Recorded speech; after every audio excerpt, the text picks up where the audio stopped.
Hey, this is Digital Byte Computing. We're going to look at the different off-site backup methods for an enterprise organization when it comes to data backups.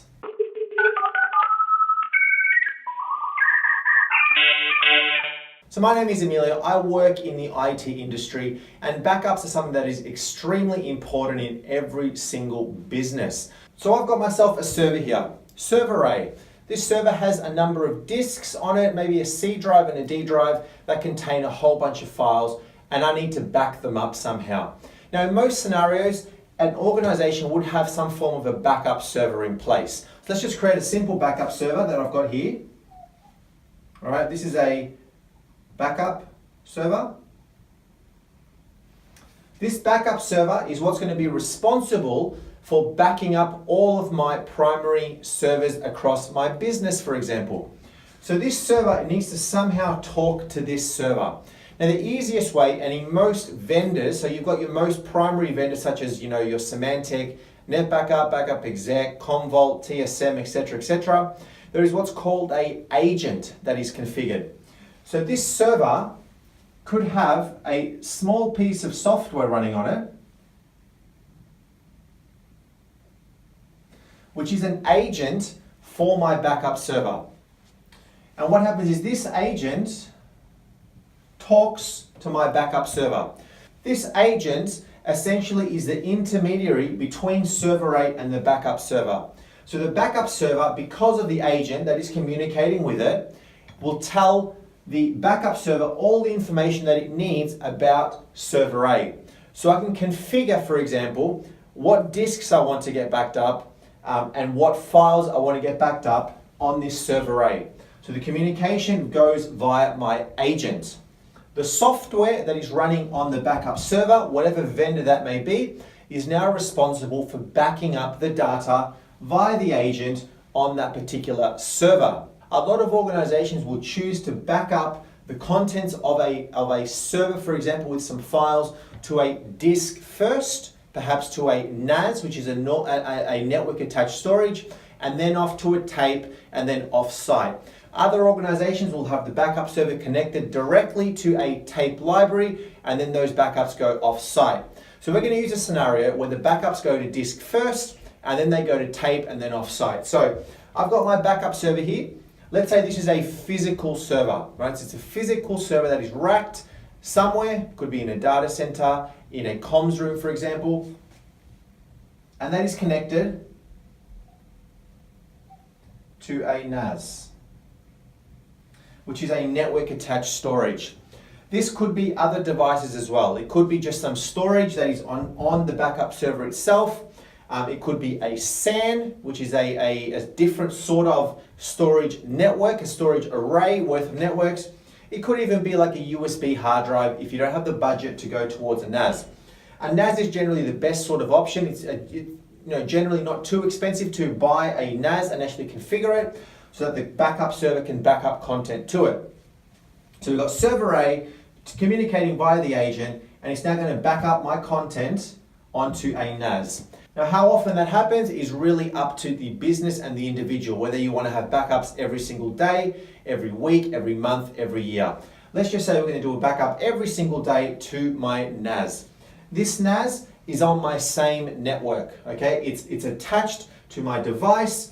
It is perhaps in the same comms cabinet, could be in the same data center where your backup server and your server A is sitting. Could also be in a different location if you want an off-site sort of media backups for your disk. Attached to the backup server may also be a tape library.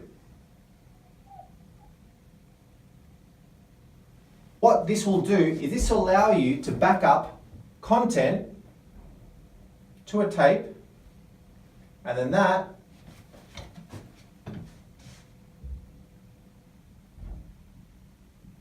would go to an off-site location, wherever that may be.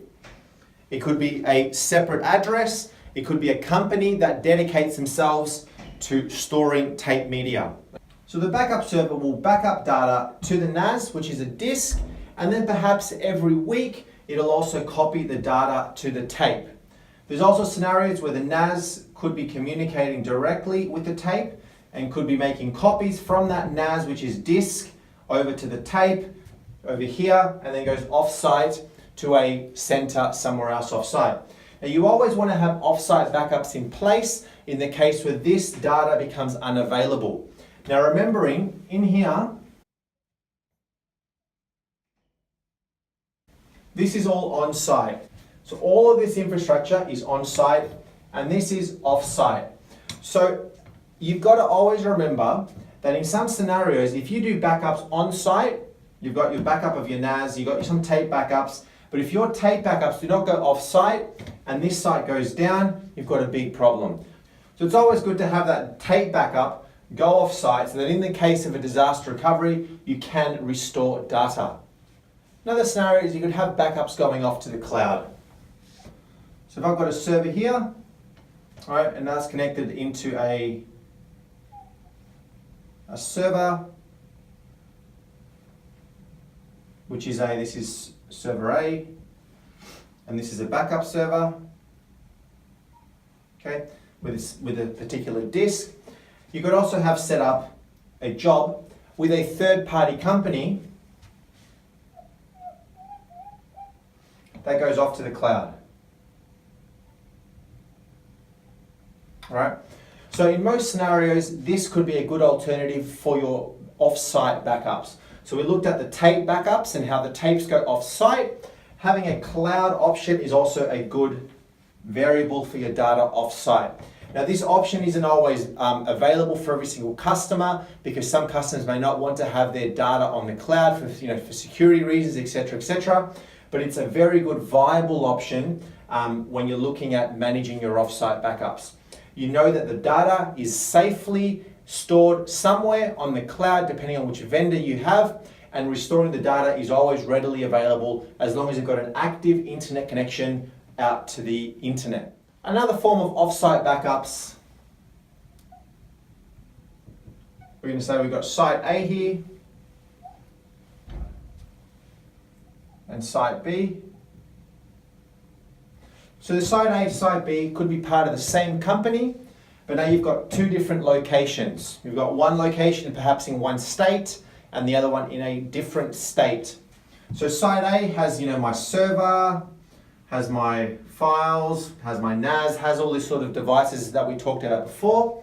And site B has a server set up, perhaps a NAS set up as well. And what will happen is over your network, okay, so I've got my cloud here. Okay, I've got a particular device, let's say a switch here.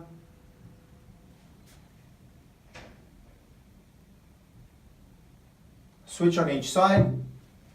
These devices would be connected into my switch. These devices would be connected into my switch.